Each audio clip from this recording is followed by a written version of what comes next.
Hello guys, please video को like and channel को subscribe जरूर कर देना। तो चलिए शुरू करते हैं। Emotional daughters. इससे पहले कि पार्टी शुरू हो, शीतल जी कृतिका की तरफ देखते हुए बोली, बेटा आपके लिए एक सरप्राइज है।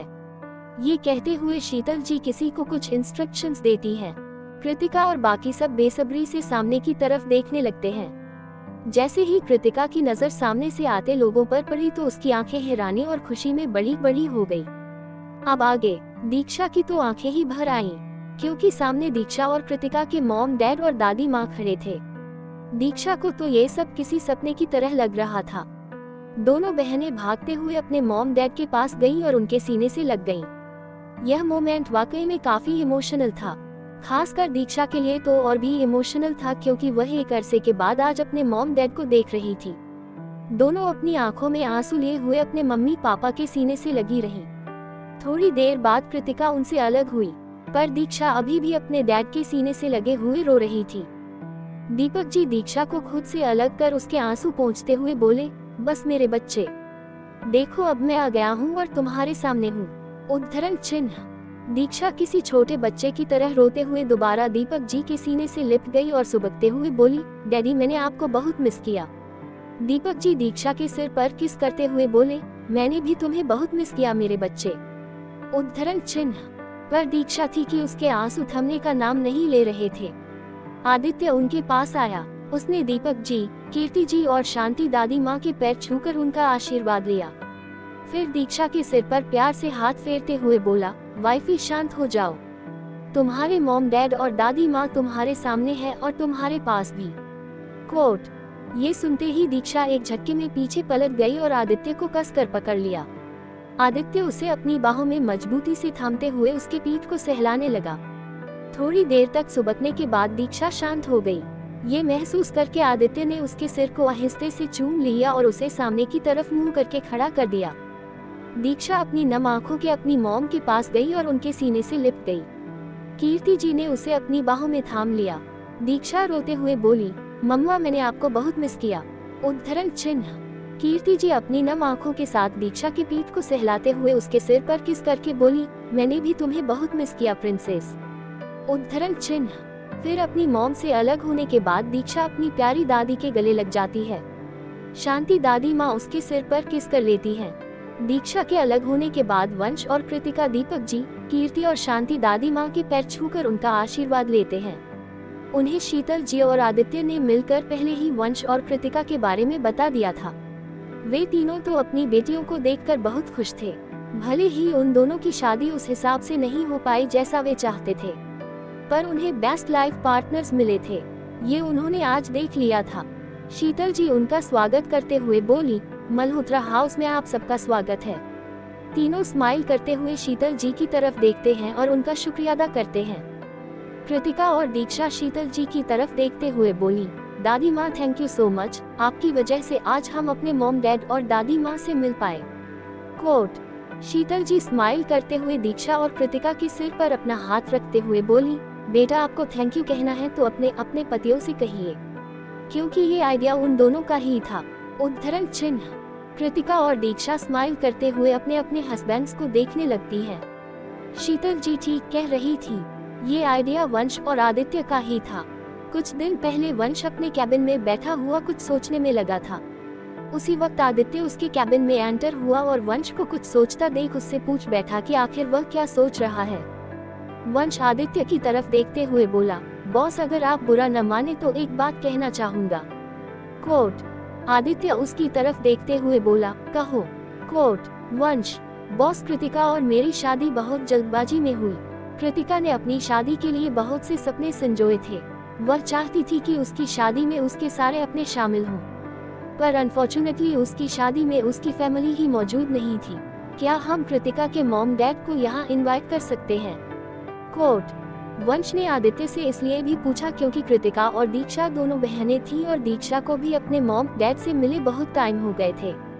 वंश की बातें सुनकर आदित्य को भी रियलाइज हुआ कि दीक्षा भी तो अपने मॉम डैड को कितना मिस करती थी। इनफैक्ट शादी के बाद से उसने उनकी शक्ल भी नहीं देखी थी। वह वंश की तरफ देखते हुए बोला, गुड आइडिया, तुम्हें पता है ये उन दोनों बहनों के लिए बहुत बड़ा सरप्राइज होगा। उद्धरण चिन्ह। आदित्य ने अपने मन में पूरी प्लानिंग कर ली थी कि वंश के रिसेप्शन पार्टी में वह दीक्षा और कृतिका के मॉम डैड और दादी माँ को मल्होत्रा हाउस ले आएगा। दीक्षा के मॉम डैड और दादी माँ के आ जाने के बाद पार्टी स्टार्ट हो जाती है। पार्टी में आए गेस्ट वंश और कृतिका के लिए ढेर सारे गिफ्ट्स लेकर आए थे। आदित्य और दीक्षा ने भी वंश और कृतिका को गिफ्ट दे दिया। ऐसे करते हुए सब अपना अपना गिफ्ट उन्हें दे देते हैं। फिर सभी पार्टी एंजॉय करने लगते हैं। तभी पार्टी में एक रोमांटिक ट्यून प्ले होती है। वंश अपना हाथ आगे बढ़ाकर कृतिका का हाथ मानता है। कृतिका स्माइल करते हुए अपना हाथ वंश के हाथों में दे देती है। दोनों उस रोमांटिक ट्यून पर डांस करने लगते हैं। डांस करते हुए दोनों बहुत प्यारे लग रहे थे। कीर्ति जी दोनों की नजरें उतारते हुए बोली, दोनों साथ में कितने प्यारे लग रहे हैं, इन्हें किसी की भी नजर न लगे। उद्धरण चिन्ह। वंश और कृतिका एक दूसरे की आंखों में खोकर डांस करने लगे। दोनों ही आज बहुत प्यारे लग रहे थे। दीक्षा भी वहीं पास में खड़ी अपने दी और जीजू का रोमांटिक डांस देखने में बिजी थी। वह वहां से अपने मॉम डैड के पास जैसे ही जाने को हुई तभी किसी ने उसकी कमर पर अपना हाथ लपेट लिया। दीक्षा तो पहले घबरा गई, फिर जब उसने सामने देखा तो उसकी जान में जान आई। वह आदित्य की तरफ बिगड़ते हुए धीरे से बोली, आज आपने कसम खा रखा है कि अपनी बीवी को हार्ट अटैक दिलवा कर ही मानेंगे। उद्धरण चिन्ह। आदित्य उसकी तरफ शरारत भरी निगाहों से देखकर बोला, और तुम्हारी वजह से मेरी धड़कनें रुक सी गई है, उसका क्या? ये कहते हुए वह दीक्षा की खुली कमर पर अपनी उंगलियां चलाने लगा। यह महसूस करके दीक्षा आदित्य की तरफ घूरते हुए बोली, आदि ये क्या हरकतें हैं? कुछ तो शर्म कीजिए, कोई देख लेगा तो क्या सोचेगा। कोट। आदित्य अपनी बीवी के फेस को देखकर स्माइल करते हुए उसे अपने करीब खींचकर उसके होठों के पास जाकर बोला, यही कि बेचारा हस्बैंड अपनी ब्यूटीफुल वाइफ को देखकर खुद पर कंट्रोल नहीं कर पा रहा है और एक उसकी बीवी है कि उसे अपने करीब ही आने नहीं दे रही। उद्धरण चिन्ह। दीक्षा बस आंखें फाड़े आदित्य को ही देख रही थी जो दिनों दिन और भी रोमांटिक होता जा रहा था। दीक्षा को समझ नहीं आ रहा था कि सबके सामने वह अपने इस रोमांटिक हस्बैंड को कैसे हैंडल करे। तभी कीर्ति जी अपने आसपास दीक्षा को न पाकर उसे इधर उधर देखकर खोजने लगती हैं। आदित्य अभी भी दीक्षा के होठों के बेहद पास था और उसकी कमर पर अपनी उंगली चलाने में बिजी था। दीक्षा को अपनी नजरों से तलाशते हुए कीर्ति जी की नजर आदित्य और दीक्षा पर चली जाती है। उन्हें इस तरह देखकर वे झट से अपनी नजरें दूसरी तरफ कर लेती हैं। वे मन ही मन स्माइल करती हैं और स्माइल करते हुए खुद से ही बोली, हे भगवान, ये क्या देख लिया मैंने। उद्धरण चिन्ह। जब आदित्य काफी देर बाद भी दीक्षा को नहीं छोड़ रहा था तो दीक्षा मासूम सी शक्ल बनाकर आदित्य की तरफ देखते हुए बोली, आदि प्लीज छोड़िए ना, आप मुझे परेशान कर रहे हैं। कोट। आदित्य उसके बालों को कान के पीछे करते हुए बोला, और तुम इतने टाइम से मुझे खुद से दूर कर परेशान करने में लगी हुई हो, उसका क्या? उद्धरण चिन्ह। दीक्षा अपनी टिमटिमाती गहरी आंखों से आदित्य की तरफ देखने लगती है। आदित्य उसकी कमर पर अपनी पकड़ मजबूत करते हुए बोला, वाइफी, तुम्हें नहीं पता कि तुम्हें ऐसे देखकर मैंने कितनी मुश्किल से खुद को संभाला हुआ है। ये कहते हुए वह झुककर आहिस्ते से दीक्षा के होठों पर अपने होंठ रखकर उसे किस करने लगता है। थोड़ी देर किस करने के बाद दीक्षा उसे खुद से अलग कर देती है और कहती है, आदि प्लीज और नहीं। यहाँ की सिचुएशन को देखकर आदित्य भी दीक्षा को ज्यादा परेशान न करते हुए मान जाता है। वह दीक्षा को लेकर डांस फ्लोर पर आ जाता है। दोनों एक दूसरे की आंखों में देखते हुए डांस करने लगते हैं। ईशा भी उम्मीद भरी निगाहों से वंश, कृतिका और आदित्य, दीक्षा को डांस करते हुए देखने लगती है। तभी विहान भी उसकी विश पूरी कर देता है। वह ईशा के सामने अपना एक हाथ रख देता है। ईशा स्माइल करते हुए अपना हाथ उसके हाथों में दे देती है। ईशा ने आज रेड कलर की एक साड़ी ड्रेस पहनी हुई थी जो वन शोल्डर थी, जिसमें वह बहुत ज्यादा खूबसूरत लग रही थी। डांस करते हुए भी विहान बार बार ईशा को ही देखने में लगा हुआ था। उसकी निगाहें ईशा के गुलाबी होठों पर फिसल रही थी। जब अपने ऊपर विहान की प्यार भरी नजरों को देखती है तो ईशा शर्माते हुए अपनी नजरें झुका लेती है। विहान डांस करते हुए ईशा के कानों की तरफ झुकते हुए बोला, जान, तुम्हें इतना रेडी होने को किसने कहा था? तुम्हें देखकर मेरी नियत डोल रही है, जी कर रहा है अभी सबके सामने तुम्हें किस कर लूं। उद्धरण चिन्ह। ये सुनते ही ईशा के गाल शर्म से गुलाबी हो गए। वह विहान को एक नजर उठाकर देखने की भी हिम्मत नहीं कर पा रही थी। ऐसे ब्लश करते हुए वह और भी अट्रैक्टिव लग रही थी। अगर वे दोनों आज वहां पर अकेले होते तो विहान उस पर अपने प्यार लुटाने से खुद को रोक नहीं पाता। तीनों कपल एक दूसरे के साथ खोकर डांस करने में लगे हुए थे। शीतल जी उन्हें देखकर स्माइल कर रही थी, पर ऊपर से कोई उन्हें अपनी जलती आंखों से देख रहा था। ये तारिका जी थी, जो उन्हें अपनी आग उगलती आंखों से देखते हुए बोली, मेरे बेटे को कोमा में पहुंचाकर आज कितने मजे से अपनी फैमिली के साथ पार्टी सेलिब्रेट कर रही है। दीक्षा, तुम्हें तो मैं नहीं छोड़ने वाली। मेरे बेटे की एक एक खरोंच का बदला मैं तुमसे लूंगी। ये बोलते हुए वह वहां से चली गई। ईशान और मोहित तीनों कपल्स को एक दूसरे के साथ डांस करते हुए देखने में लगे थे। तभी नित्या वहां आकर दोनों के कंधों पर अपना एक हाथ रखते हुए बोली, आप दोनों यही सोच रहे हो न कि काश हमारी भी पार्टनर होती तो हम दोनों भी आज कपल डांस कर रहे होते। उद्धरण चिन्ह। दोनों खोए हुए अंदाज में हाँ में सिर हिला देते हैं। बाद में उन्हें रियलाइज होता है तो वे खुद पर झेप जाते हैं। नित्या स्माइल करते हुए उनकी खिंचाई करते हुए बोली, ऐसे खड़े खड़े दूसरों का मुंह ताकने से कुछ नहीं होने वाला, समझे आप दोनों। उद्धरण चिन्ह।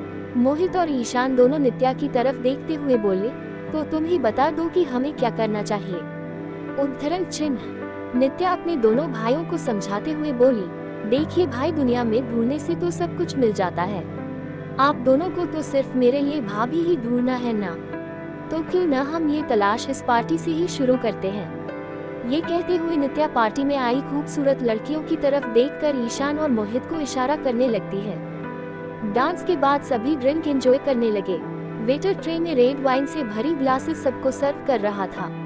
आदित्य भी वंश और विहान से बातें करते हुए अपना ड्रिंक एंजॉय कर रहा था। कृतिका और ईशा एक दूसरे के साथ बातें करने में बिजी थी। दीक्षा रेड वाइन से भरी ट्रे को लालच भरी निगाहों से देख रही थी। पहली बार उसने ये गलती से जूस समझकर आदित्य के बार में पी लिया था, पर उसे इसका टेस्ट बहुत पसंद आया था। उसने जैसे ही ट्रे की तरफ अपना हाथ बढ़ाया, तभी हवा में ही उसका हाथ रुक गया। जब उसने पीछे मुड़कर देखा तो यह आदित्य था। वह आदित्य की तरफ अपनी टिमटिमाती आंखों से घूरने लगी। वह उसे घूरते हुए बोली, ये क्या बदतमीजी है। कोट। आदित्य अपने हाथों में वाइन का ग्लास लिए हुए दीक्षा की तरफ अपनी आंखें छोटी करके बोला, अभी अभी क्या कर रही थी तुम। उद्धरण चिन्ह। दीक्षा थोड़ा हकलाते हुए बोली, वाह वो मैं बस। कोट। आदित्य उसकी आंखों में देखते हुए बोला, हम तुम क्या।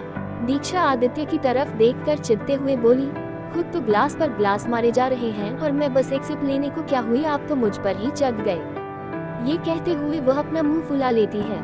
हसीन रात। आदित्य उसकी आंखों में देखते हुए बोला, हम तुम क्या। दीक्षा आदित्य की तरफ देखकर चिढ़ते हुए बोली, खुद तो ग्लास पर ग्लास मारे जा रहे हैं और मैं बस एक सिप लेने को क्या हुई, आप तो मुझ पर ही चढ़ गए। ये कहते हुए वह अपना मुंह फुला लेती है। अब आगे। आदित्य दीक्षा की बातें सुनकर और उसके फुले हुए गालों को देखकर स्माइल करता है और उसके गालों को पींच करके उसकी सारी हवा निकाल देता है। वह उसकी तरफ देखते हुए बोला, क्योंकि वाइफी मुझसे ये हैंडल हो जाती है और मुझे पता है तुम ये हैंडल नहीं कर पाओगी। लास्ट टाइम याद है ना, वाइन के नशे में तुमने क्या किया था। उद्धरण चिन्ह। दीक्षा मुंह लटकाए आदित्य की बातें सुन रही थी। वह आदित्य से रिक्वेस्ट करते हुए बोली, आदि प्लीज ना, बस थोड़ा सा पीऊंगी, ज्यादा नहीं प्लीज। आदित्य दीक्षा के थोड़े से का मतलब अच्छी तरह समझता था, इसलिए उसने ना में सिर हिलाते हुए कहा, वाइफी मैंने कहा ना, नहीं मतलब नहीं। दीक्षा को जब अपनी दाल गलती हुई नहीं नजर आई तो वह मायूस होकर आदित्य की तरफ देखते हुए बोली, आप बहुत बुरे हो। कोट। ये कहते हुए वह वहां से जाने लगी।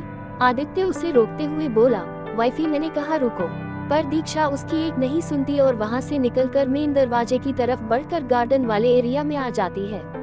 वह ऊपर आसमान में चांद की तरफ देखने लगती है। आज ये चांद एक अलग ही नूर लिए हुए था। आज इसकी चांदनी में एक अलग ही चमक थी। दीक्षा बस इसे देखने में खोई हुई थी।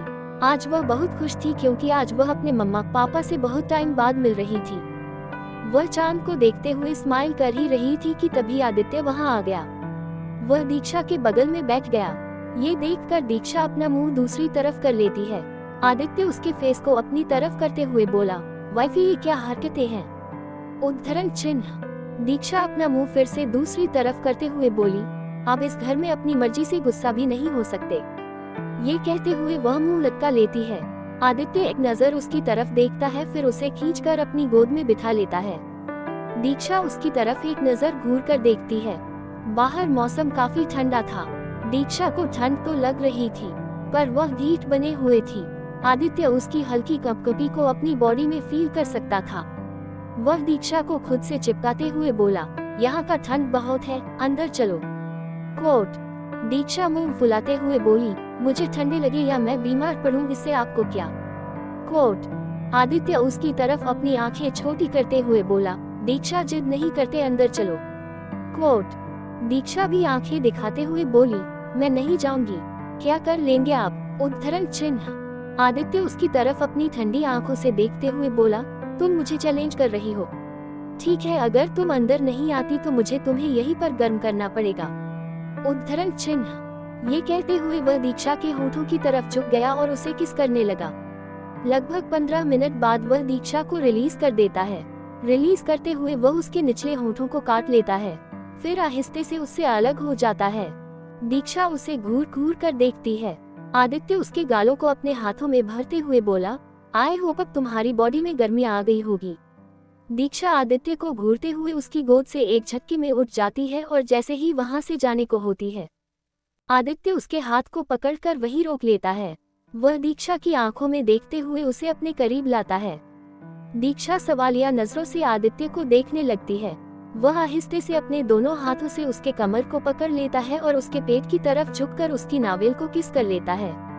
आदित्य के इस सेडक्टिव टच से दीक्षा सिहर जाती है और अपनी आंखें बंद कर लेती है। वह खुद को कंट्रोल करते हुए जल्दी से आदित्य को धक्का देकर वहां से भाग जाती है। आदित्य उसकी इस हरकत पर स्माइल करता है और घर के अंदर जाने लगता है। थोड़ी देर बाद कृतिका, दीक्षा, कीर्ति जी, दीपक जी और शांति दादी माँ एक कमरे में होते हैं। वे सभी इतने दिनों बाद आपस में मिल रहे थे, इसलिए सबके चेहरे पर एक अलग ही रौनक थी। कीर्ति जी दीक्षा की तरफ देखते हुए बोली, बेटा घर में सब लोग बहुत अच्छे हैं, पर तुम्हारे ससुर और सास कहीं नजर नहीं आ रहे थे। उद्धरण चिन्ह।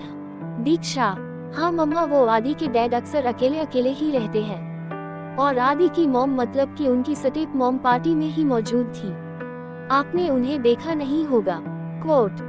कीर्ति जी याद करते हुए बोली, बेटा एक औरत जो बार बार ऊपर से हम सबको घूर घूर कर देख रही थी, क्या वही आदित्य बेटे की स्टेप मॉम थी? उद्धरण चिन्ह। दीक्षा हाँ में सिर हिला देती है।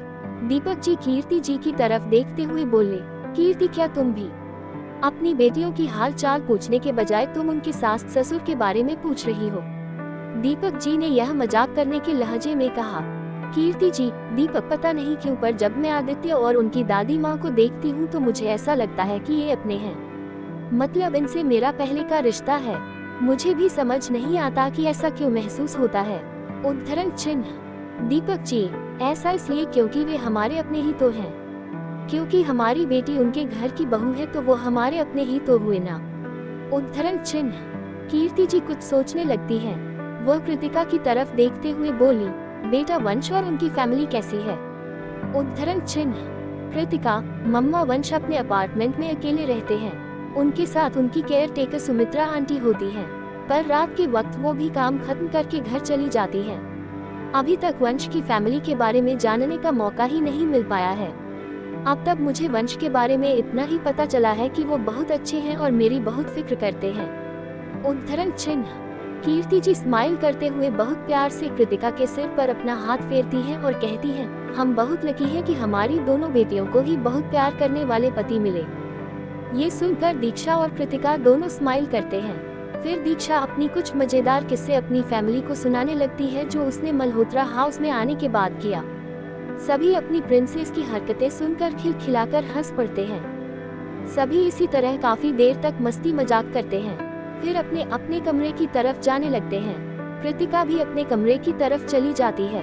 रूम में आकर वह देखती है कि वंश सोफे पर बैठकर लैपटॉप पर काम कर रहा है। कृतिका चुपचाप वॉशरूम की तरफ चली जाती है और थोड़ी देर बाद चेंज करके वह बाहर आ जाती है। उसने एक लाइट पिंक कलर की प्रिंसेस नाइट गाउन पहना हुआ था। बाहर आकर वह एकटक वंश को देखने लगती है। वंश को जब अपने ऊपर किसी की नजर महसूस होती है तो वह कृतिका की तरफ देखे बिना ही बोला, कुछ कहना था तुम्हें? कृतिका हाँ में सिर हिला देती है। वंश का काम अभी भी बचा हुआ था, इसलिए वह उसे कंप्लीट करते हुए लैपटॉप बंद कर देता है और कृतिका को अपने पास बुलाता है। कृतिका अपने छोटे छोटे कदमों से वंश के पास आती है और उसके बगल में सोफे पर बैठ जाती है। वंश उसकी तरफ देखते हुए बोला, बोलो क्या कहना चाहती थी? उद्धरण चिन्ह। कृतिका ने एक नजर वंश की तरफ देखा, फिर एक झटके में उसके सीने से लग गई। ये देखकर वंश स्माइल करता है और उसे अपनी बाहों में थाम लेता है। वह कृतिका को फील करते हुए अपनी आंखें बंद कर लेता है। कृतिका को अपनी बाहों में भरकर उसे एक अलग सा सुकून मिलता था। वंश उस सुकून के एहसास से कभी दूर नहीं होना चाहता था। कृतिका उसके सीने से लगे हुए ही बोली, थैंक यू सो मच। आज आपकी वजह से मैं अपनी फैमिली से मिल पाई। वंश स्माइल करते हुए उसके सिर को सहलाता है और प्यार से उसके माथे को चूम लेता है। दोनों थोड़ी देर तक ऐसे ही रहते हैं। फिर वंश आहिस्ते से कृतिका से अलग होकर कबर्ड की तरफ जाता है और अपना गिफ्ट लेकर आ जाता है। वह एक बॉक्स कृतिका की तरफ देखते हुए बोला, ये बॉस ने तुम्हारे लिए दी है, तुम्हारी पहली रसोई का गिफ्ट। उद्धरण चिन्ह। कृतिका स्माइल करती है और आदित्य को थैंक यू बोलने के लिए कहती है। तभी वंश अपना गिफ्ट भी निकालता है। वह छोटा सा डिब्बा कृतिका के सामने ओपन करता है। इसमें एक बेहद ही खूबसूरत डायमंड की रिंग होती है, जो बहुत ही एक्सपेंसिव और एलिगेंट लग रही थी। वंश उस रिंग को कृतिका के लेफ्ट हैंड के इंडेक्स फिंगर में पहना देता है और कहता है, ये मेरी तरफ से तुम्हारी पहली रसोई का गिफ्ट। कृतिका को वह रिंग बहुत पसंद आती है। वह एक्साइटमेंट में वंश के गाल को चूमकर थैंक यू बोली। तभी उसे अपने एक्शन का ध्यान आया। वह वंश की तरफ देखने लगी। वंश उसकी तरफ देखकर स्माइल कर रहा था, क्योंकि इस वक्त कृतिका बहुत क्यूट नजर आ रही थी। वह दोबारा एक्सप्लेन करते हुए बोली, वो मैंने आपको बताया था न कि। उद्धरण चिन्ह। कोई मेरे लिए कुछ करता है तो मैं उसे ऐसे ही थैंक यू बोलती हूँ। वंश उसकी बातों को कंप्लीट करते हुए बोला। ये सुनकर कृतिका का चेहरा गुलाबी हो जाता है। तभी अचानक से लाइट चली जाती है, जिससे कृतिका डर के मारे वंश के सीने में लिपट जाती है। दोनों ऐसे ही रहते हैं। फिर थोड़ी देर बाद लाइट आ जाती है। कृतिका वंश से अलग होते हुए उसके चेहरे के बेहद करीब आ जाती है, इतने करीब कि दोनों एक दूसरे की गर्म सांसों को महसूस करने लगते हैं। कृतिका एक टक वंश को देखे जा रही थी और वंश एक टक कृतिका को। कृतिका ने दोनों के बीच की दूरी को मिटाते हुए अपने होठों को वंश के होठों पर रखकर उसे किस करने लगती है। वंश भी आहिस्ते आहिस्ते उसे किस करने लगता है। थोड़ी ही देर में उनकी सॉफ्ट किस डीप किस में बदल जाती है, जो वक्त के साथ और पैशनेट होती जा रही थी। वंश किस करते हुए कृतिका को सोफे पर पलट देता है और खुद उसके ऊपर आ जाता है। किस करते हुए कब उसके हाथ कृतिका के गाउन पर चले जाते हैं, उसे पता ही नहीं चलता। वह कृतिका की गाउन की नोट को खोलकर उसके कवर को अलग कर देता है। वह किस करते हुए कृतिका की नेक पर जोर से बाइट कर देता है, जिसमें कृतिका दर्द से चीख उठती है। तब जाकर वंश को रियलाइज होता है कि उसने क्या कर दिया। वह कृतिका से झट से अलग होता है। वह उसके कवर से कृतिका को ढक देता है। उसकी तरफ देखते हुए वह सॉरी कहता है और कृतिका को अपनी गोद में उठाकर बेड पर सुला देता है और खुद सोफे पर आकर लेट जाता है। कृतिका की आंखों में नींद नहीं थी। वह ब्लैंकेट से खुद को कवर कर एक टक वंश को ही देख रही थी। उसे वंश का सॉरी कहना पसंद नहीं आया। अब तक कृतिका ये समझ चुकी थी कि वह वंश से बेइंतहान प्यार करने लगी है। उसने वंश की आंखों में भी अपने लिए अथाह प्यार देखा था। डांस करते वक्त भी वंश अपनी प्यार भरी नजरों से कृतिका को ही देख रहा था। कृतिका यही सोच रही थी कि जब वंश उससे इतना प्यार करने लगा है तो वह अपने प्यार का इजहार क्यों नहीं करता। वह यही सब सोच रही थी। तभी उसके मन में ख्याल आया, मैं भी तो वंश से बेइंतहान प्यार करती हूँ, मैं भी तो उससे अपने प्यार का इजहार कर सकती हूँ। उद्धरण चिन्ह। ये कहते हुए वह मन ही मन खुश हो जाती है और कहती है कि वह अब देर नहीं करेगी और वंश से अपने प्यार का इजहार कर देगी। ये सब सोचते हुए वह नींद के आगोश में चली जाती है। उसके सोने के बाद वंश सोफे से उठकर कृतिका के पास आता है। वह उसके सिरहाने के पास बैठकर उसके माथे को चूमते हुए बोला, मैं तुमसे बहुत प्यार करने लगा हूँ पर तुम्हें बता नहीं सकता। ये कहते हुए वह वापस सोफे पर आकर लेट जाता है। आदित्य का रूम। दीक्षा सीढ़ियों से होते हुए अपने कमरे में आ गई। उसकी नजर आदित्य पर पड़ी जो कॉल पर था। दीक्षा आहिस्ते से उसके पास गई और पीछे से उसे कसकर हक कर लिया।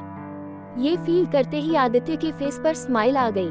उसने अपने एक हाथ से दीक्षा के हाथों को पकड़ लिया। थोड़ी देर बाद उसने कॉल डिस्कनेक्ट कर दिया। वह स्माइल करते हुए बोला, कोई तो मुझसे बहुत नाराज था।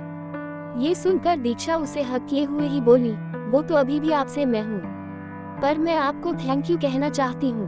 उद्धरण चिन्ह। ये सुनकर आदित्य दीक्षा को पीछे से पकड़ते हुए अपने सामने कर लेता है। वह उसकी आंखों में देखते हुए बोला, पर क्यों? उद्धरण चिन्ह। दीक्षा उसके सीने से लिपटते हुए बोली, क्योंकि आज आपकी वजह से मैं अपनी मम्मा पापा और दादी से मिल पाई। So thank you so much mister Malhotra. उद्धरण चिन्ह। आदित्य स्माइल करते हुए उसके माथे को चूम लेता है और उसे खुद से अलग करते हुए शरारत भरी निगाहों से उसकी तरफ देखते हुए बोला, मैंने ये काम फ्री में नहीं किया है, मुझे इसकी फीस चाहिए। ये कहते हुए वह दीक्षा के हाथों की तरफ बढ़ने लगा। दीक्षा के मन में एक शरारत सूझी। वह आदित्य को आहिस्ते से धक्का देकर उससे दूर हो जाती है। ये देखकर आदित्य अपनी आंखें छोटी करके दीक्षा को देखता है। दीक्षा हंसते हुए रूम के दरवाजे की तरफ देखती है। इससे पहले कि वह वहां से निकल पाती, आदित्य अपने लंबे कदमों से डोर के पास पहुंचकर उसे लॉक कर देता है और अपनी ठंडी आंखों से दीक्षा की तरफ देखने लगता है। दीक्षा बिना टाइम वेस्ट किए उससे दूर भागने लगती है। ये देखकर आदित्य उसके पीछे पीछे जाते हुए बोला, वाइफी आजकल तुम बहुत बदमाश हो गई हो। उद्धरण चिन्ह। पर दीक्षा पर उसकी किसी भी बात का कोई फर्क नहीं पड़ता। वह भागना जारी रखती है, पर वह आदित्य से ज्यादा देर तक बच नहीं पाती। जब वह ड्रेसिंग मिरर के पास खड़ी होकर चैन की सांस ले रही होती है, तभी आदित्य उसके पास आता है और उसे पीछे से हक कर लेता है। दीक्षा सकपका जाती है, पर अब वह कुछ नहीं कर सकती थी क्योंकि अब वह आदित्य की पकड़ में आ चुकी थी। आदित्य उसके पेट पर अपने हाथ लपेटते हुए उसके कानों के पास आकर बोला, मैंने कहा था ना, मैं अपने काम की फीस लूंगा। उद्धरण चिन्ह। ये कहते हुए आदित्य दीक्षा को अपने सामने कर देता है। दीक्षा जब उसकी आंखों में देखती है तो उसे खुद को पाने का जुनून नजर आता है। वह दीक्षा के करीब जाकर उसके ईयरलोब को अपने मुंह में दबाकर उसे आहिस्ते आहिस्ते चबाने लगता है। दीक्षा उसकी इस हरकत से सिहर जाती है। उसकी पकड़ आदित्य की बॉडी पर कस जाती है। वह अपने आप को काबू में करते हुए अपनी लड़खड़ाती जुबान के साथ बोली, आदि। उद्धरण चिन्ह। आदित्य उसके होठों पर अपनी उंगली रखकर उसे शशिश कहता है। वह आहिस्ते से दीक्षा के इयररिंग्स को निकालकर टेबल पर रख देता है, फिर उसके नेकलेस को और फिर उसके हाथों के ब्रेसलेट को। वह दीक्षा की नेक की तरफ झुकते हुए बोला, वाइफी मैंने बहुत टाइम से खुद को कंट्रोल किया हुआ था, पर अब तुम मुझे बिल्कुल नहीं रोकोगी। ये कहते हुए वह दीक्षा की नेक की तरफ झुककर उसे बेतहाशा किस करने लगता है। उसके इस सेंसुअल किस से दीक्षा की हालत खराब हो रही थी। दीक्षा के हाथ आदित्य के बालों पर चल रही थी। आदित्य दीक्षा की नेक पर हल्का सा बाइट करते हुए अलग हो जाता है। वह दीक्षा की आंखों में देखते हुए एक झटके में अपना ब्लेजर निकालकर सोफे पर फेंक देता है। फिर दीक्षा को अपनी बाहों में उठाकर बैग की तरफ चला जाता है। दीक्षा को बैग पर पटक कर वह खुद उसके ऊपर आ जाता है। वह दीक्षा की गालों को सहलाने लगता है। वह जब दीक्षा की आंखों में देखता है तो उसे एक अलग ही चमक नजर आती है। वह दीक्षा को अपने ऊपर कर लेता है।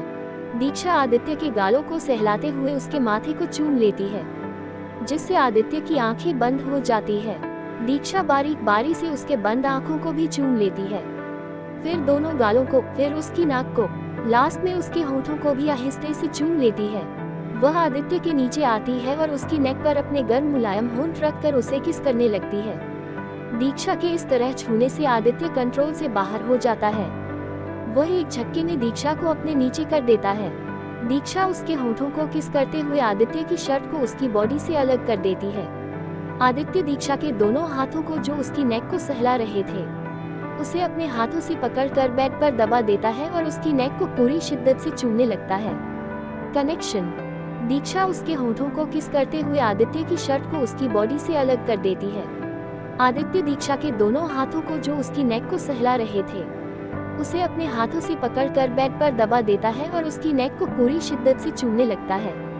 अब आगे उसकी नेक को किस करते हुए वह उसे बाइट भी कर रहा था। वह आहिस्ते से दीक्षा की साड़ी को उसकी बॉडी से अलग कर देता है और एक बार फिर उसे किस करने लगता है। उसके हर किस के साथ दीक्षा की पकड़ आदित्य की बॉडी पर कसती जा रही थी। थोड़ी देर बाद दोनों के कपड़े फर्श पर पड़े हुए होते हैं। दोनों प्यार में डूबकर एक हो जाते हैं। आदित्य तो जैसे दीक्षा के करीब आते ही सब कुछ भूल जाता था।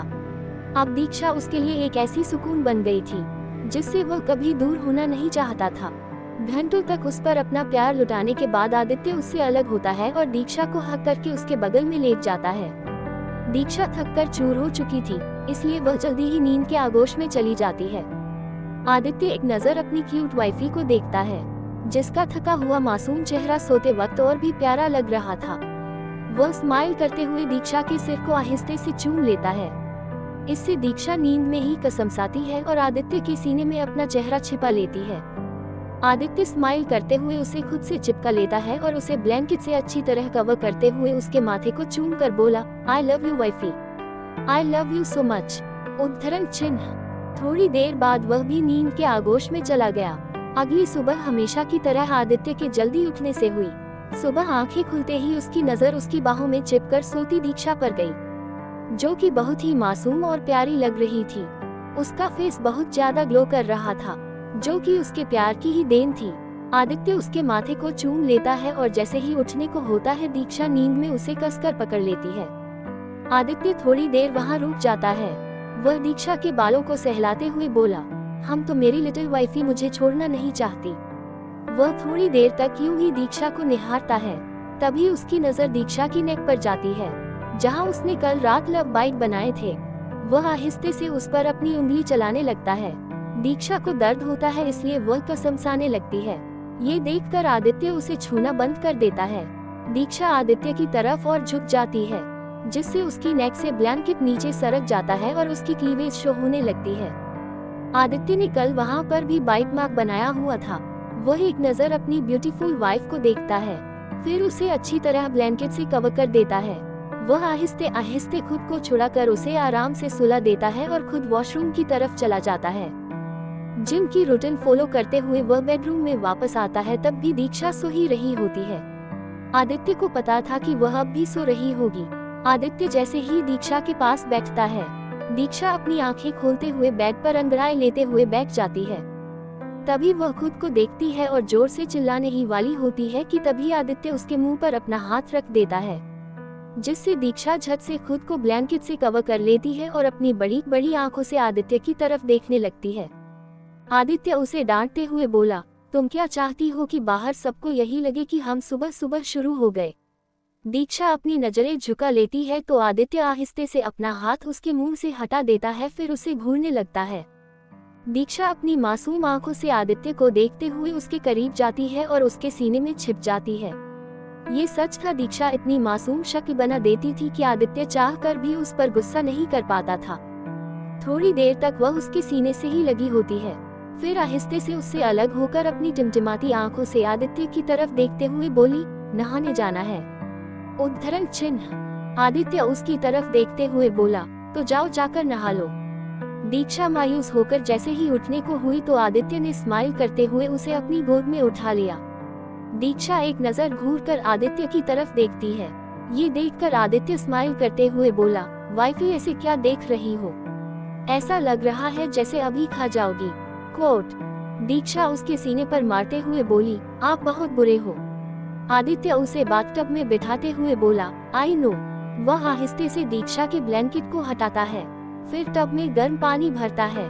दीक्षा तो कब से अपनी टिमटिमाती आंखों से आदित्य को ही देख रही थी। आदित्य उसे नहलाने में लगा हुआ था। ये देखकर दीक्षा को एक शैतानी सूझी। उसने अपने हाथों में झाग वाला पानी लिया और आदित्य के चेहरे की तरफ छिड़कने लगी। वह ये सब बड़ी होशियारी से कर रही थी ताकि आदित्य को उसकी शैतानी के बारे में भनक न पड़े। पर आदित्य तो अपनी शैतान बीवी के रग रग से वाकिफ था। वह अपनी आंखें छोटी करके दीक्षा को देखता है तो वह पप्पी फेस बना लेती है। आदित्य उसे इग्नोर करते हुए दोबारा अपने काम पर लग जाता है। दीक्षा दोबारा शैतानी करने लगती है। वह आदित्य के चेहरे पर पानी छिड़क देती है। आदित्य इस बार खा जाने वाली नजरों से दीक्षा को घूरता है। दीक्षा डर के मारे बाथटब में अपना चेहरा छिपा लेती है। आदित्य उसकी तरफ घूरते हुए बोला, दीक्षा शैतानी नहीं, चुपचाप अपना फेस बाहर निकालो। कोट। पर दीक्षा चुपचाप अपना फेस बाथटब के अंदर डाले हुए थी। आदित्य बिना टाइम वेस्ट किए बाथटब के अंदर आ गया और दीक्षा को अपने ऊपर कर लेता है। वह दीक्षा की कमर पर अपना हाथ लपेटकर बोला, तुम्हें क्या लगा था तुम मुझसे बच जाओगी। कोट। दीक्षा अपनी मासूम आंखों से आदित्य को देखती है और खुद को उसके सीने में छिपा लेती है। दोनों बाथटब में आराम से लेटे हुए थे। थोड़ी देर बाद जब आदित्य को दीक्षा की हलचल महसूस नहीं होती तो उसे लगता है कि दीक्षा फिर से सो गई। वह अपनी आंखें छोटी करते हुए बोला, वाइफी कहीं तुम फिर से तो नहीं सो गई। उद्धरण चिन्ह। दीक्षा अपना चेहरा आदित्य की तरफ करते हुए बोली, आपको हर वक्त ऐसा क्यों लगता है कि मैं सो ही रही होंगी? आदित्य उसके गालों को पिंच करते हुए बोला, तुम्हारा कोई भरोसा नहीं है। उद्धरण चिन्ह। दीक्षा खुद में बड़बड़ाते हुए बोली, मत कीजिए भरोसा, मुझे क्या है। आदित्य उसके गालों को सहलाते हुए बोला, कुछ कहा तुमने? दीक्षा नम सिर हिलाते हुए आदित्य के सीने में अपना सिर रख देती है। वह उसके सीने में लेटे हुए ही बोली, आज स्विमिंग करने का बहुत मन हो रहा है। ये सुनकर आदित्य उसके चेहरे को ऊपर उठाकर बोला, तुम्हें स्विमिंग आती है? उद्धरण चिन्ह। दीक्षा आदित्य की तरफ देखते हुए बोली, आपको क्या लगा था कि मुझे सिर्फ खाना आता है? आदित्य स्माइल करते हुए उसकी तरफ देखता है और कहता है, अब जब तुम खुद ही बोल रही हो तो ये सच होगा, है ना? उद्धरण चिन्ह। आदित्य की बातें सुनकर दीक्षा मुंह फुला लेती है। आदित्य को कुछ आइडिया आता है। वह दीक्षा से अलग होते हुए बाथटब से उठ जाता है। ये देखकर दीक्षा अपने मन में बोली, इन्हें क्या हो गया? उद्धरण चिन्ह। 10 मिनट के अंदर आदित्य अपने स्विम वियर में वहां हाजिर हो जाता है। दीक्षा उसे सवालिया नजरों से देखने लगती है। वह उसकी तरफ देखते हुए बोली, आपने स्विम वियर क्यों पहन रखा है? उद्धरण चिन्ह। आदित्य दीक्षा के लिए जो कपड़े लाया था उसे पहनाने लगता है। यह एक जीन्स की शॉर्ट्स और ऊपर ब्लैक कलर की कैमी टॉप होती है। आदित्य ने ब्लैक कलर की शॉर्ट्स पहनी हुई थी। अपर बॉडी शर्ट लेस थी, जिसमें उसकी सेक्सी मस्कुलर बॉडी अच्छी तरह नजर आ रही थी। आदित्य उसकी तरफ देखते हुए बोला, तुम ही कह रही थी न कि तुम्हें स्विमिंग करने का मन हो रहा है। कोट। दीक्षा सोचते हुए बोली, हम स्विमिंग करने जा कहाँ रहे हैं? कहीं गार्डन साइड वाले पूल एरिया में तो नहीं जा रहे? नहीं, इस वक्त वहाँ बहुत सारे लोग होंगे और मैं स्विमिंग नहीं कर पाऊंगी। उद्धरण चिन्ह। आदित्य ने अब तक दीक्षा को अपनी गोद में उठा लिया था। दीक्षा बार बार अपने हाथ पैर मारकर यही बोले जा रही थी कि उसे नीचे स्विमिंग करने नहीं जाना। आदित्य एक नजर घूर कर देखते हुए बोला, चुप, एक शब्द और नहीं। कोट। आदित्य की आंखें दिखाने से दीक्षा चुप हो जाती है। वह अपनी टिमटिमाती आंखों से आदित्य को ही देख रही थी। तभी आदित्य अपने स्टडी रूम में दीक्षा को ले जाता है। दीक्षा अपने मन में बोली, हे, क्या हम इन फाइलों के बीच तैरेंगे? मुझे तो समझ ही नहीं आ रहा कि आदित्य मुझे कहाँ लेकर जा रहे हैं। उद्धरण चिन्ह। दीक्षा आज पहली बार आदित्य के स्टडी रूम में आ रही थी। वैसे तो इन सारे रूम्स को देखने की उसकी पहले ही इच्छा थी, पर वह आदित्य के गुस्से से बहुत डरती थी। वह सोचती थी कि अगर वह उसके इन कमरों में आ गई और उसे गुस्सा आ गया तो बस इसी डर से वह चुपचाप रहती थी। वह अपनी हैरान आंखों से स्टडी रूम को देखे जा रही थी। वहाँ का इंटीरियर काफी डिफरेंट था, जो कि काम करने के माहौल के हिसाब से डिजाइन किया गया था। वहाँ पर बुकशेल्फ रखे हुए थे, जिसमें मोटी मोटी किताबें रखी हुई थी। एक डेस्क बना हुआ था। एक शेल्फ पूरा आदित्य के फाइल से भरा हुआ था। स्टडी रूम में सोफा भी रखा हुआ था। ओवरऑल यह अपने आप में एक ऑफिस रूम की तरफ लग रहा था। आदित्य दीक्षा को अपने स्टडी रूम को ध्यान से देखता देख उससे पूछ बैठता है, ऐसे हैरानी में क्या देख रही हो? क्या पहले तुम यहाँ नहीं आई थी? उद्धरण चिन्ह। दीक्षा न सिर हिला देती है। ये देखकर आदित्य बोला, पर क्यों? ये सुनकर दीक्षा मायूस होकर बोली, क्योंकि मुझे आपने साफ साफ कहा था कि मैं आपके और आपकी फैमिली के हर मामलों से दूर रहूं। मुझे बहुत मन करता था यहाँ के हर कमरे को देखने का, पर आपसे और आपके गुस्से से बहुत डरती थी मैं, इसलिए यहाँ आने की हिम्मत ही नहीं हुई। उद्धरण चिन्ह। दीक्षा की बातों में साफ साफ झलक रहा था कि वह आदित्य के गुस्से से कितना डरती थी। आदित्य को यह सुनकर दीक्षा के लिए बुरा लगता है। वह भी मानता था कि पहले वह कुछ ज्यादा ही सख्ती से दीक्षा से पेश आता था। वह दीक्षा के सिर पर किस करते हुए बोला, I am sorry wifey, I know पहले मैं तुम पर कुछ ज्यादा ही गुस्सा करता था। कोट। दीक्षा धीरे से बुदबुदाए, वो तो आप अभी भी करते हो। दीक्षा ने ये बहुत ही धीरे कहा था, इसलिए आदित्य ने ध्यान नहीं दिया। वह दीक्षा को गोद में लिए हुए ही सामने की तरफ का दरवाजा खोलता है। वो दीक्षा को लेकर अंदर आता है। दीक्षा को सामने का नजारा देखकर अपनी आंखों पर बिल्कुल ही यकीन नहीं होता, क्योंकि उस रूम में एक बड़ा सा स्विमिंग पूल था, जो कि बहुत ड्रीमी थीम में डिजाइन किया गया था। दीक्षा को तो अपनी आंखों पर यकीन ही नहीं हो रहा था कि उनके कमरे में इतना खूबसूरत स्विमिंग पूल भी रहा होगा। आदित्य उसकी तरफ देखते हुए बोला, अब बस देखती ही रहोगी या अंदर भी आओगी? कोट। दीक्षा तो पूल को देखकर बहुत एक्साइटेड हो गई थी। उसने अचानक से उसमें छलांग लगा दी और एक्साइटेड होकर इधर से उधर तैरने लगी। आदित्य उसकी खुशी देखकर स्माइल करने लगा। दीक्षा जब एक राउंड लगाने के बाद पूल में खड़ी हो गई तो आदित्य पूल में उतरा। वह दीक्षा की तरफ ही जाने लगा। ये देखकर दीक्षा जानबूझकर अनजान बनते हुए उससे दूर चली जाती है। आदित्य जैसे ही उसकी तरफ तैरने लगता, वह थोड़ी दूर और सरक जाती। आदित्य चुपचाप अपनी आंखें छोटी करके अपनी वाइफी की हरकतों को नोटिस कर रहा था। वह उसकी तरफ देखते हुए मन ही मन बोला, वाइफी तुम मुझसे चालाकी करोगी। ये कहते हुए वह जानबूझकर दीक्षा को डाइवर्ट करने के लिए दूसरी तरफ जाने लगा। दीक्षा रिलैक्स होकर आदित्य के पीछे जाने लगी। आदित्य ने अचानक फ्लिप होते हुए दीक्षा की तरफ चला गया और एक झटके में उसे पकड़ लेता है। दीक्षा छटपटाते हुए बोली, ये चीटिंग है। उद्धरण चिन्ह। अभी थोड़ी देर पहले जो तुम कर रही थी वो क्या था? दीक्षा कुछ नहीं बोलती और आदित्य की नेक पर अपने हाथ लपेट देती है। आदित्य उसे अपनी गोद में लिए खड़ा था। दीक्षा उसकी तरफ देखते हुए बोली, आपने मुझे इस पूल के बारे में पहले क्यों नहीं बताया? आदित्य उसके होठों को आहिस्ते से किस करते हुए बोला, क्योंकि मैं अपनी बदमाश बीवी को अच्छी तरह जानता हूँ। अब तुम्हें इस पूल के बारे में पता चल गया है, इसका मतलब ये नहीं कि तुम मुझे दिन रात यही मिलो। समझ में आई बात? उद्धरण चिन्ह। दीक्षा मुंह फुलाते हुए हाँ बोल देती है, क्योंकि उसके मन में अभी यही तो चल रहा था कि जब भी वह कॉलेज से आएगी सबसे पहले यही अपना टाइम स्पेंड करेगी। पर आदित्य ने उसके इरादों पर पानी फेर दिया था। दोनों थोड़ी देर तक स्विमिंग करने के बाद बाहर आ गए। रेडी होकर ब्रेकफास्ट के लिए वे नीचे चले गए। ब्रेकफास्ट टेबल पर तारिका जी और वरुण जी के अलावा सब थे। ब्रेकफास्ट के बाद कीर्ति जी, दीपक जी और शांति जी शीतल दादी माँ से विदा लेते हुए बोले, आपने हमें यहाँ इनवाइट किया इसके लिए बहुत बहुत धन्यवाद। अब हम आपसे विदा लेना चाहेंगे। कोट। ये सुनकर दीक्षा और कृतिका दोनों मायूस हो गयीं। आदित्य उनकी तरफ देखते हुए बोला, पर आप कल ही तो यहाँ आए हैं और आज जाने की बात कर रहे हैं। उद्धरण चिन्ह। दीक्षा भी मायूस होकर बोली, हम दादी आदि से ही कह रहे हैं। आप ठीक से यहाँ आए भी नहीं हैं और जाने की बात कर रहे हैं। उद्धरण चिन्ह।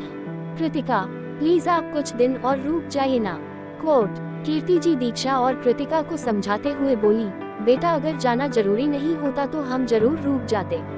फिर आदित्य की तरफ देखते हुए बोली, बेटा इस बार हमें माफ कर दीजिए पर हमें जाना होगा। कोट। आदित्य उनकी तरफ देखते हुए बोला, इट्स ओके आंटी।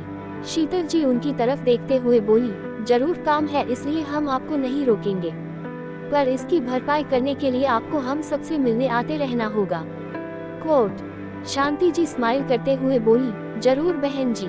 शीतल जी आदित्य की तरफ देखते हुए बोली, आदि बेटे अपनी दादी और मॉम डैड के जाने की तैयारी करवाइए। कोट। आदित्य हाँ में सिर हिलाता है और किसी को कॉल करके जेट रेडी करवाता है। थोड़ी देर बाद सभी उन्हें विदा करने के लिए खड़े होते हैं। वरुण जी, तारिका जी और नताशा जी को छोड़कर दीक्षा और कृतिका मायूस होकर अपने मॉम डैड और दादी माँ को बाय बोल रही थी। वे तीनों प्रॉमिस करते हैं कि वे उनसे मिलने आते रहेंगे। तभी वरुण जी सीढ़ियों से होते हुए नीचे हॉल में आने लगते हैं। किसी का ध्यान उन पर नहीं था। कीर्ति जी की नजर अचानक से वरुण जी पर पड़ती है। वह उन्हें देखते हुए सोच में पड़ जाती है। वे मन ही मन खुद से बोली, मुझे ऐसा क्यों लग रहा है कि मैंने इन्हें कहीं देखा है। उद्धरण चिन्ह। वहीं जब वरुण जी की नजरें भी कीर्ति जी पर पड़ती है तो उनके चेहरे पर भी हैरानी वाले एक्सप्रेशन आ जाते हैं। उन्हें देखकर लग रहा था कि वे कुछ याद करने की कोशिश कर रहे हैं। कृतिका वरीड अबाउट वंश। कीर्ति जी की नजर अचानक से वरुण जी पर पड़ती है। वह उन्हें देखते हुए सोच में पड़ जाती है। वे मन ही मन खुद से बोली, मुझे ऐसा क्यों लग रहा है कि मैंने इन्हें कहीं देखा है। उद्धरण चिन्ह। वहीं जब वरुण जी की नजरें भी कीर्ति जी पर पड़ती है तो उनके चेहरे पर भी हैरानी वाले एक्सप्रेशन आ जाते हैं। उन्हें देखकर लग रहा था कि वे कुछ याद करने की कोशिश कर रहे हैं। अब आगे कीर्ति जी, दीपक जी और शांति दादी माँ को कार में बिठाने के बाद दीक्षा अपना बैकपैक लेने के लिए अंदर आती है तो उसकी नजर वरुण जी पर पड़ती है। एक बार फिर उसके जहन में वही सवाल फिर से घूमने लगता है कि आखिर दोनों बाप बेटे के बीच इस खटास की क्या वजह रही होगी। दीक्षा उन्हें देखते हुए चुपचाप ऊपर चली जाती है, पर उसके दिमाग में यह सवाल घूमता रहता है। दीक्षा आदित्य से शादी के बाद से आज तक वरुण जी से ठीक से बात नहीं की थी। इनफैक्ट उसने उनसे न के बराबर ही इंटरेक्ट किया था। ऐसा नहीं था कि वह बात करना नहीं चाहती थी, वो आदित्य से डरती थी, बस इसी वजह से उसने ये कोशिश बंद कर दी थी।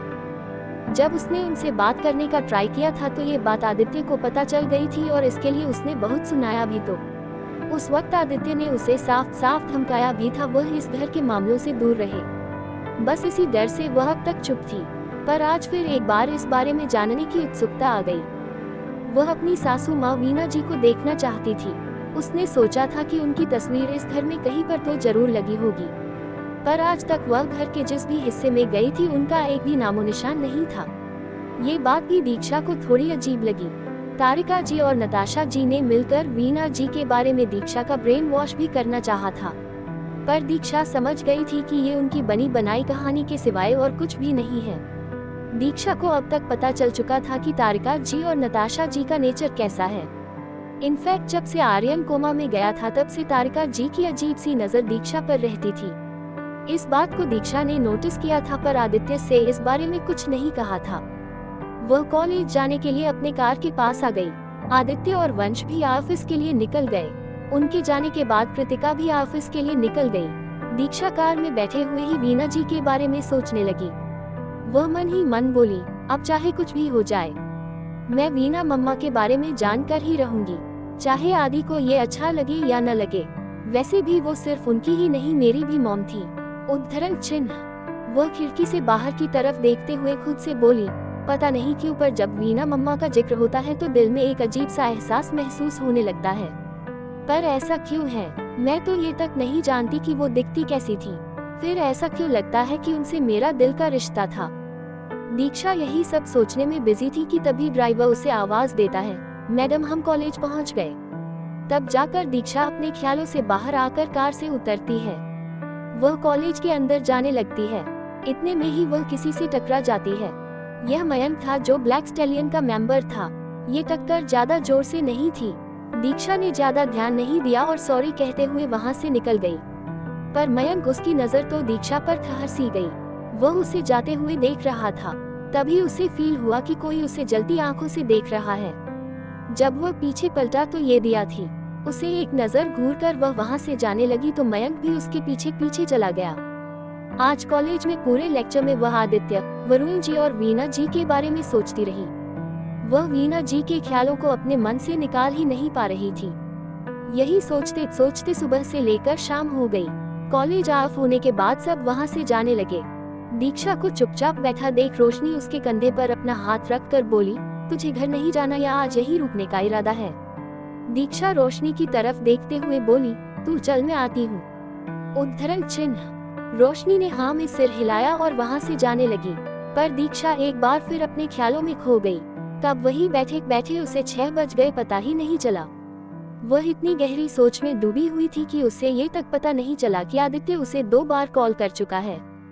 थोड़ी देर बाद उसे अपने कंधे पर एक गर्म स्पर्श महसूस होता है। वह बिना देखे ही बोली, रोशनी तू जा मैं चली जाऊंगी। जब उसने पीछे मुड़कर देखा तो यह आदित्य था। इस वक्त कॉलेज में सारे स्टूडेंट्स जा चुके थे। बस कुछ ही स्टॉप्स बचे हुए थे। आदित्य अपनी ठंडी आंखों से दीक्षा को देखने लगा।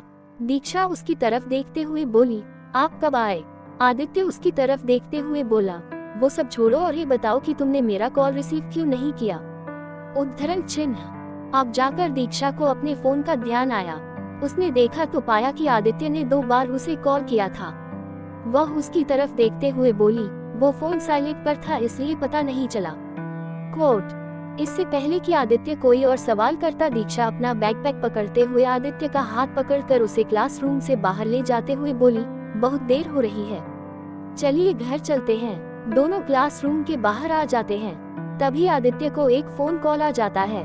वह उसे अटेंड करने के लिए साइड में चला जाता है। ये वंश का कॉल था। अब तक काफी अंधेरा हो चुका था। दीक्षा वहीं खड़ी होकर आदित्य का इंतजार करने लगती है। तभी अचानक से लाइट चली जाती है और वहां एकदम से अंधेरा छा जाता है। दीक्षा डर के मारे कांपने लगती है। अंधेरे की वजह से वहां सब धुंधला धुंधला नजर आ रहा था। दीक्षा डर के मारे धीरे से आदित्य का नाम लेती है। ये सुनकर आदित्य कॉल डिस्कनेक्ट करता है और दौड़कर दीक्षा के पास आ जाता है। वह दीक्षा को अपने सीने से लगा लेता है। दीक्षा उससे पूरी तरह लिपट जाती है। वह उसकी पीठ सहलाते हुए बोला, तुम ठीक हो? उद्धरण चिन्ह। दीक्षा हाँ में सिर हिलाते हुए बोली, चलिए यहाँ से चलते हैं। आदित्य हाँ में सिर हिलाकर दीक्षा को लेकर कार के बैक सीट में बैठ जाता है और ड्राइवर को मल्होत्रा हाउस की तरफ चलने का कहता है। कार में बैठने के बाद भी दीक्षा खिड़की की तरफ बाहर देख रही थी। उसके चेहरे पर अभी भी डर की लकीरें नजर आ रही थी। आदित्य उसके सिर पर अपना हाथ रखकर उसे प्यार से सहलाते हुए बोला, तुम डरी क्यों जबकि मैं तो तुम्हारे आसपास ही था। उद्धरण चिन्ह। दीक्षा अपनी टिमटिमाती आंखों से आदित्य की तरफ देखते हुए बोली, मैंने हॉरर मूवीज में देखा है, जब हीरो थोड़ी देर के ही सही पर हीरोइन की आंखों से ओझल होता है तो भूत आकर हीरोइन को हीरो से बहुत दूर ले जाता है, इसलिए मैं डर रही थी। उद्धरण चिन्ह। आदित्य दीक्षा की बचकानी बातें सुनकर स्माइल करता है, जिससे दीक्षा का मुंह बन जाता है। वह आदित्य से अपना मुंह फेरते हुए बोली, आपको तो मुझ पर यकीन ही नहीं है। आदित्य स्माइल करते हुए उसे खींचकर अपनी गोद में बिठा लेता है। दीक्षा आदित्य के सीने में अपना मुंह छिपा लेती है। आदित्य उसके पीठ को सहलाते हुए बोला, किसने कहा मुझे तुम्हारी बातों पर यकीन नहीं है। और एक बात तुम अपने इस छोटे से दिमाग पर डाल लो कि तुम्हें मुझसे कोई अलग नहीं कर सकता। उद्धरण चिन्ह। दीक्षा ने हाँ में सिर हिलाया और आदित्य के सीने में अपना सिर रख दिया। आदित्य ने आहिस्ते से उसके सिर पर किस कर लिया और उसके सिर को प्यार से सहलाने लगा, जिससे दीक्षा को नींद आ गई। आदित्य के फोन पर एक बार फिर वंश का कॉल आ गया। वह कॉल पिक करके उससे बातें करने लगा। ये करते हुए वह दीक्षा की छोटी छोटी उंगलियों से खेल रहा था। दीक्षा तो आराम से आदित्य की बाहों में सुकून से सो रही थी। उसे कुछ इम्पोर्टेंट इंस्ट्रक्शंस देकर आदित्य ने कॉल डिस्कनेक्ट कर दिया। थोड़ी ही देर में उनकी कार मल्होत्रा हाउस पहुंच गई। वह दीक्षा को गोद में लेकर अपने कमरे की तरफ चला गया। दीक्षा अभी भी नींद के आगोश में थी। उसे पता ही नहीं चला कि वह कब रूम आ गई। आदित्य ने उसे बेड पर लेटा दिया और उसके हील्स उतार कर उसे ब्लैंकेट से अच्छी तरह कवर कर दिया। दीक्षा का बैकपैक रखकर वह वॉशरूम की तरफ चला गया। थोड़ी देर बाद वापस आकर वह सोफे पर बैठ गया और कॉफी की सिप लेते हुए अपना काम करने लगा। दूसरी तरफ वंश का अपार्टमेंट। कृतिका आज ऑफिस से जल्दी आ गई थी। वह तभी से इंतजार कर रही थी। उसने एक दो बार उसे कॉल करने का भी ट्राई किया पर वंश ने कॉल रिसीव नहीं किया। कृतिका को लगा कि वह बिजी होगा इसलिए कॉल पिक नहीं किया होगा। कृतिका अपने लिए चाय बनाने लगी। लिविंग रूम में थोड़ी देर तक बैठकर चाय पीने के बाद वह वापस अपने कमरे में आ गई। उसने चेंज किया और थोड़ी देर तक रेस्ट करने के बाद किचन में आ गई डिनर बनाने में सुमित्रा आंटी की हेल्प करने के लिए। वह खाना बनाते हुए सुमित्रा आंटी की तरफ देखते हुए बोली, आंटी आपको तो यहाँ काम करते हुए बहुत टाइम हो गया होगा, आपको वंश की फैमिली के बारे में भी पता होगा। उद्धरण चिन्ह। सुमित्रा आंटी कृतिका की तरफ देखते हुए बोली, हाँ बेटा मुझे यहाँ काम करते हुए बहुत टाइम हो गया, पर वंश बेटा ने आज तक मुझे भी अपनी फैमिली के बारे में कुछ नहीं बताया। जब से मैं यहाँ आई हूँ तब से वह अकेला ही है। हाँ एक बार उसने अपनी दादी का जिक्र किया था, बस उसके बाद से उसने कभी अपनी फैमिली के बारे में कुछ नहीं कहा। उद्धरण चिन्ह। कृतिका ने हाँ में सिर हिला दिया। थोड़ी देर बाद दोनों ने मिलकर डिनर रेडी कर दिया। कृतिका वंश का वेट करने लगी। जब खाने का टाइम होने लगा तो कृतिका सुमित्रा आंटी की तरफ देखते हुए बोली, आंटी आप डिनर कर लीजिए, मैं वंश के आने के बाद ही खाऊंगी। कोट। सुमित्रा आंटी कृतिका के चेहरे पर वंश के लिए फिक्र देख पा रही थी।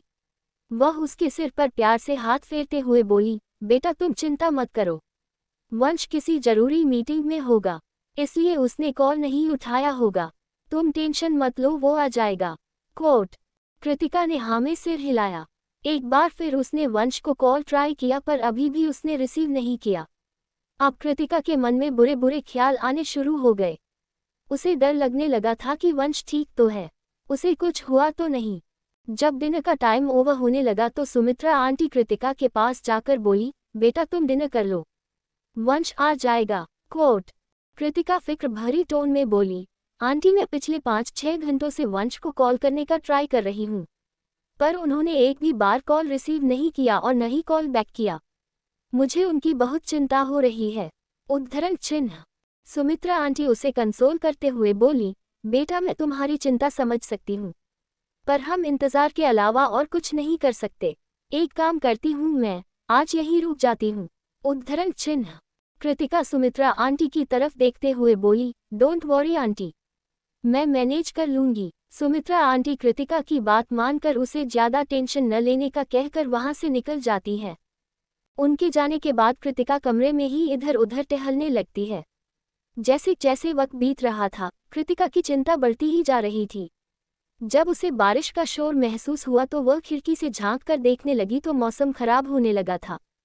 फीलिंग्स। उनके जाने के बाद कृतिका कमरे में ही इधर उधर टहलने लगती है। जैसे जैसे वक्त बीत रहा था, कृतिका की चिंता बढ़ती ही जा रही थी। जब उसे बारिश का शोर महसूस हुआ तो वह खिड़की से झांक कर देखने लगी तो मौसम खराब होने लगा था। अब आगे। इसके साथ ही कृतिका का दिल भी घबराने लगा। वह खिड़की की तरफ परेशान होकर देख ही रही थी कि तभी उसे अपने कंधे पर गर्म स्पर्श महसूस हुआ। जब पीछे पलटकर देखा तो यह वंश था। कृतिका ने अपनी भरी आंखों से एक नज़र वंश को देखा और एकदम से उसके सीने से लिपट गई। अपने मुलायम हाथों से वंश की ब्रॉड और मस्कुलर बॉडी को भरने की कोशिश करने लगी।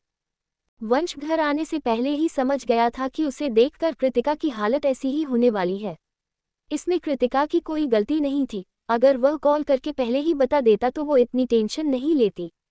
पर वह चाहकर भी ऐसा नहीं कर सकता था क्योंकि उसके फ़ोन की बैटरी डेड हो चुकी थी।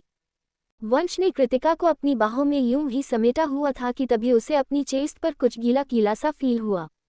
उसने कृतिका के कंधों को आहिस्ते से पकड़कर खुद से अलग किया तो पाया कि कृतिका रो रही थी। ये देखकर वंश एकदम से घबरा गया।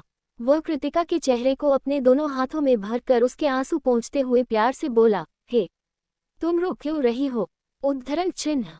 कृतिका रोते हुए वंश के सीने पर मारते हुए बोली, एक तो इतनी देर से घर आ रहे हैं, ऊपर से मुझे इन्फॉर्म भी नहीं किया। मेरी जान निकालने के बाद बोल रहे हैं कि तुम रो क्यों रही हो। ये कहते हुए वह फिर से आंसू बहाने लगी। कृतिका की छोटी सी नाक लाल हो चुकी थी। वंश को कृतिका का खुद के लिए इतनी फिक्र करता देख उसे बहुत अच्छा लगता है। वह उसे पकड़कर बेड पर बैठ जाता है। उसके चेहरे को अपने हाथों में भरकर अपने अंगूठे से उसके आंसू पोंछते हुए बोला, आई एम सॉरी। मैं एक अर्जेंट काम में फंस गया था। मेरा फ़ोन भी डेड हो गया था इसलिए तुम्हें कॉल नहीं कर पाया। उद्धरण चिन्ह। कृतिका बिना कुछ कहे अपनी भरी आंखों से वंश को ही देख रही थी। ये देखकर वंश ने उसे दोबारा अपने सीने से लगा लिया। थोड़ी देर तक वह उसे यूं ही कंफर्ट देता है, फिर उसके पीठ को सहलाते हुए बोला, तुमने खाना खाया? उद्धरण चिन्ह। कृतिका ने वंश के चेहरे की तरफ देखते हुए नमे सिर हिला देती है। ये देखकर वंश उसके गालों को सहलाते हुए बोला, पर क्यों तुम्हें इतनी देर तक भूखा नहीं रहना चाहिए? ये सुनकर कृतिका वंश की तरफ देखते हुए बोली, आप भूखे थे तो मुझे भी खाने का मन नहीं हुआ। उसका जवाब सुनकर वंश ने कुछ नहीं कहा और उसकी तरफ झुककर उसके माथे को चूम लिया। कृतिका को गोद में लेकर डाइनिंग एरिया की तरफ चला गया। उसने अपने और कृतिका दोनों के लिए डिनर सर्व किया। डिनर के बाद दोनों कमरे में आ गए। वंश चेंज करने चला गया और कृतिका वही सोफे पर बैठ गई। जब वह बाहर आया तो उसकी नज़र कृतिका पर पड़ी। वह सोफे की तरफ जाकर उसके बगल में बैठ गया और उसकी तरफ देखते हुए बोला, रात बहुत हो गई है, तुम सो जाओ। उद्धरण चिन्ह। मुझे नींद नहीं आ रही। कोट। वंश ने कुछ नहीं कहा। थोड़ी देर तक कृतिका को देखने लगा। बाहर का मौसम बहुत खराब चल रहा था। आंधियों के साथ तेज बिजली भी कड़क रही थी। बादलों की गड़गड़ाहट पूरे आसमान को गूंजा रही थी। वंश कृतिका को ही देखने में लगा हुआ था। तभी एक तेज बिजली से पूरा कमरा रोशन हो गया। कृतिका ने टाइम वेस्ट किए बगैर वंश के पास आई और उसके सीने से लिपट गई। वंश स्माइल करते हुए उसे अपनी आगोश में भर लेता है। इस वक्त कृतिका की धड़कनें बहुत तेज चल रही थी, जिसे वंश भी फील कर पा रहा था। वह कृतिका की पीठ को रब करते हुए उसके सिर पर किस करते हुए बोला, रिलैक्स, सब ठीक है, मैं तुम्हारे पास हूँ। ये सुनकर कृतिका वंश को और जोर से पकड़ लेती है। वंश उसे अपनी गोद में उठा लेता है और बेड पर आहिस्ते से लेटा देता है। बाहर बादलों का भयंकर शोर मचा हुआ था। कृतिका वंश के पास ही रहना चाहती थी, इसलिए वंश के लेटते ही वह किसी छोटे बच्चों की तरह सरकते हुए उसके करीब जाकर उसके सीने से लिपट गई और अपनी आंखें बंद कर लिया। वंश जो अपने एक हाथ का सपोर्ट लेकर सीलिंग की तरफ देखने में लगा हुआ था, वह कृतिका को अपने करीब देखकर स्माइल करता है। वह अपने एक हाथ से कृतिका के बालों को सहलाता है। वंश के सहलाने से कृतिका जल्दी ही नींद के आगोश में चली जाती है। वंश अपने एक हाथ से कृतिका के चेहरे पर आ रहे बालों को कान के पीछे करता है और उसके सोते हुए मासूम चेहरे को निहारने लगता है। उसकी गहरी आंखें पलकों की घनी छांव में ढकी हुई थी। उसके बेबी सॉफ्ट से गाल जो कि गुलाबी हो रखे थे, गुलाब की पंखुड़ियों से मुलायम होंठ जिसे देखकर वंश को उसे अपने होंठों से छूने का दिल कर रहा था। ये उसके साथ पहली बार हो रहा था जब वह किसी लड़की की तरफ खींचा चला आ रहा हो। वंश की लाइफ में शुरुआत से ही कोई लड़की नहीं थी। उसका बचपन ही स्ट्रगल से भरा हुआ था। ऐसा नहीं था कि वह किसी पुअर फैमिली को बिलोंग करता हो। वह सिंघानिया अम्पायर का इकलौता वारिस था। पर ऐसा क्या हुआ जिससे उसने अपनी लेविश लाइफ को छोड़ दिया? ये हम धीरे धीरे आगे के चैप्टर्स में जानेंगे। वंश अपने हाथों की उंगलियों से कृतिका के मुलायम होठों को बड़ी नज़ाकत से छू रहा था, जैसे कि वह दुनिया के सबसे मुलायम और नाजुक फूल हों और उसके छूने भर से ही वो मुरझा जाएं। वंश के इस तरह छूने से कृतिका नींद में ही बेचैन हो उठी थी। वह इस बेचैनी को कम करने के लिए वंश के सीने में सिमट गई। वंश ने आहिस्ते से कृतिका के सिर को चूम लिया। ऐसा नहीं था कि वह कृतिका के लिए कुछ फील नहीं करता था। वह ये भी जानता था कि कृतिका भी उससे बहुत प्यार करने लगी थी। उसकी फिक्र वंश के लिए उसकी छोटी छोटी एक्टिविटी में ही साफ झलकता था कि वह उसे कितना चाहने लगी है। वंश अपने प्यार का इजहार करने से डरता था। वह डरता था ये सोचकर कि वह कृतिका को खो ना दे, क्योंकि बड़ी मुश्किल से तो वंश की लाइफ में उसका प्यार आया था। वह प्यार जो उसे बचपन से ही नहीं मिला था। उसने तो ये उम्मीद भी छोड़ दी थी कि ऐसा कुछ रियल लाइफ में भी होता है। पर कृतिका को देखकर उसे फील हुआ कि प्यार आज भी दुनिया में एक चीज करता है। एक अलग सा कनेक्शन उसे कृतिका से मिलकर फील हुआ। वंश को बचपन से ही माँ बाप का प्यार नहीं मिला था। वो तो उसकी दादी थी जिन्होंने वंश की परवरिश की थी। वंश के पास अपना कहने को उसकी दादी के अलावा कोई नहीं था। पर वंश को उनका साथ भी ज्यादा दिनों तक नसीब नहीं हुआ। वो भी अपने प्यारे वंश को छोड़कर भगवान के पास चली गई। अब वंश अपनी लाइफ में बिल्कुल अकेला हो गया था। वंश की पास्ट लाइफ बुरे एक्सपीरियंस से भरी हुई थी। अब जाकर उसे कृतिका के रूप में उसका सुकून उसे वापस मिल रहा था। ऐसे में वह उसे किसी भी कीमत पर खोना नहीं चाहता था। यही सब सोचते हुए वह कृतिका को अपनी बाहों में समेटकर नींद के आगोश में चला गया। अगली सुबह आदित्य के बेस पर आदित्य और दीक्षा सोफे पर बैठे हुए थे। दीक्षा अपनी खतरनाक आंखों से सामने की तरफ घूर रही थी, जबकि आदित्य अपनी आंखों में ठंडे एक्सप्रेशन लिए हुए था। सामने सुधीर और संजय वर्मा को रस्सी से बांधकर रखा गया था। दीक्षा को उन्हें देख देखकर बहुत गुस्सा आ रहा था। उससे रहा नहीं गया और वह सोफे से उठकर उन दोनों के पास चली गई और अपने जोरदार थप्पड़ से उन दोनों का गाल लाल कर दिया। सभी बॉडीगार्ड्स अपनी मासूम सी लेडी बॉस को देखते ही रह गए। उन्हें लगा नहीं था कि दीक्षा की मुलायम हाथों में इतना दम होगा। जब एक थप्पड़ से उसका मन नहीं भरा तो 3-4 थप्पड़ तुलाकर उन दोनों को जड़ दिया। वह उन्हें घूरते हुए बोली, मेरी दी से शादी करना चाहते थे? शक्ल देखी है अपनी, उल्लू लगते हो। नहीं नहीं, उल्लू तो फिर भी बहुत अच्छा दिखता है, तुम ना चमगादड़ लगते हो, वो भी गंदे वाले। अब मुझे अपने हाथों को किसी स्ट्रॉन्ग हैंड वॉश से वॉश करना होगा। क्यों पता है? क्योंकि मैंने तुम जैसे चमगादड़ों को छुआ है न, इसलिए। उद्धरण चिन्ह। दीक्षा की बातें सुनकर वहां मौजूद सारे बॉडीगार्ड्स की हंसी छूट गई। वे सभी जानते थे कि उनकी लेडी बॉस कितनी क्यूट और फनी है। एक बार के लिए आदित्य को भी बहुत हंसी आई, पर उसने खुद को कंट्रोल किया। फिर एक नज़र घूरकर सारे बॉडीगार्ड्स को देखा, जिससे सब चुप हो गए। दीक्षा का गुस्सा था कि शांत होने का नाम नहीं ले रहा था। वह जैसे ही और मारने वाली थी, आदित्य ने अपनी सर्द आवाज में कहा, दीक्षा बस करो, अब वापस आओ। कोट। दीक्षा आदित्य की बातों को न मानने की टोन में बोली, नहीं आदि, मैं इन छछूंदरों को छोड़ूंगी नहीं। इन्होंने मेरी दी को परेशान किया है, न मैं इन्हें इनकी नानी याद दिलाकर ही रहूंगी। क्या हम इन दोनों को अपने घर में नौकर रख सकते हैं? उद्धरण चिन्ह। आदित्य अपनी सर्द आंखों से दीक्षा की तरफ देखते हुए बोला, नहीं। कोट। दीक्षा उसकी तरफ देखते हुए बोली, पर क्यों? उद्धरण चिन्ह। आदित्य अपनी कोल्ड टोन में बोला, क्या तुम्हें लगता है ये हमारे नौकर बनने के भी लायक हैं? उद्धरण चिन्ह। दीक्षा ये सुनकर उन दोनों की तरफ देखते हुए बोली, हाँ वो तो मुझे भी पता है कि ये हमारे नौकर बनने के लायक नहीं हैं, पर मैं इन्हें सबक सिखाने के लिए अपना नौकर बनाना चाहती थी। उद्धरण चिन्ह। अब तक वंश और कृतिका भी वहां आ चुके थे। कृतिका ने जब दोनों को देखा तो उसकी आंखों में नफरत भर आई। वह सुधीर के पास जाकर बोली, मुझे लगा नहीं था कि तुम इतने गिरे हुए इंसान निकलोगी। रोज एक नई लड़की के साथ सोते हुए भी तुम्हें शर्म नहीं आई जो मुझसे शादी का सपना देख लिया। यूं कहते हुए वह एक जोरदार थप्पड़ उसके गालों पर रसीद देती है, जिससे सुधीर का चेहरा एक तरफ झुक जाता है। उसके होठों के किनारों से खून निकलने लगता है। अब तक दोनों को रिलीज कर दिया गया था। सुधीर अपने गाल पर हाथ रखकर अपनी जलती आंखों से कृतिका की तरफ देखते हुए बोला, बहुत खुशी हो रही होगी ना अपने माथे पर ये सिंदूर सजाकर। पर याद रखना, इन अमीरों की जिंदगी में तुम जैसी मिडिल क्लास लड़की का कोई अस्तित्व नहीं है। आज तुम उसके साथ हो, पर कल जब उसका मन भर जाएगा। उद्धरण चिन्ह। सुधीर ने इतना ही कहा था कि कृतिका ने एक जोरदार थप्पड़ फिर से उसके गालों पर रसीद देती है और अपनी कड़कती आवाज में बोली, तुम्हारी हिम्मत कैसे हुई मेरे हस्बैंड के बारे में ये सब बोलने की? मत भूलो कि जिस अमीर जादे की बात तुम कर रहे हो वो खुद तुम ही हो। रोज अपने बिस्तर पर एक नई लड़की को देखना तुम्हारी फितरत में है।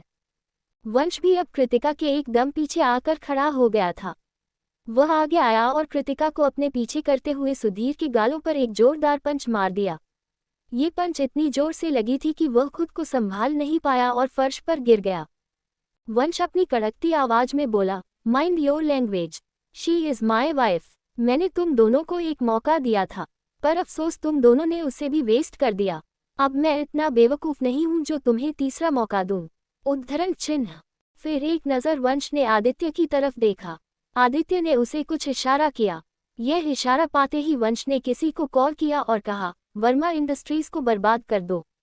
इतना कहकर उसने कॉल डिस्कनेक्ट कर दिया। वंश को कल किए हुए 1 मिनट भी नहीं हुए थे और दोनों बाप बेटों के पास कॉल की भरमार हो गई। उन्हें अपनी कंपनी के सीईओ और बाकी इम्पोर्टेंट एम्प्लॉयज से लगातार कॉल आने लगे। वहीं संजय वर्मा को कंपनी के इन्वेस्टर्स और शेयर होल्डर्स ने कॉल करना स्टार्ट कर दिया था। अब उन दोनों को समझ आ रहा था कि उन्होंने सिर्फ पत्थर पर नहीं बल्कि पहाड़ पर जाकर अपना सिर फोड़ा था।